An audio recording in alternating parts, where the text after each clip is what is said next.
A plus B, C, métaphore, grammaire, W, hypothèse, oxymore. Tati, ton-il a-t-il ôté tatou? Disait la tortue au tatou. Y et Z.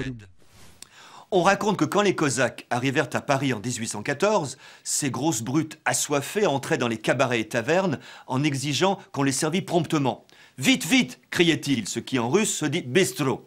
On aurait par suite donné aux établissements le nom de bistrot. L'histoire est plaisante, malheureusement, elle ne tient pas, et pour deux raisons. Tout d'abord, le mot bistrot n'apparaît en français qu'à la fin du 19e siècle, soit 3/4 de siècle après le départ du dernier Cosaque. Ensuite, le mot bistrot, au départ, ne désigne pas l'établissement, mais celui qui le tient. Un bistrot, c'est d'abord un cafetier. Le féminin en est bistrotte. Alors d'où vient le mot bistrot? On n'en sait trop rien. Certains ont rapproché le mot du poids de vin bistrot, domestique, l'aide du cafetier étant devenu le cafetier lui-même. Mais comme vous le savez, les patrons de bistrot viennent de l'Auvergne et pas du Poitou. D'autres ont rapproché bistrot de bistouille et bistrouille, qui dans le nord de la France désigne un mélange de café et d'alcool. La bistrouille, alcool ordinaire, aurait fini par désigner l'établissement où on la servait. Oui, mais pas le propriétaire de l'établissement, qui, je vous le rappelle, est le sens premier.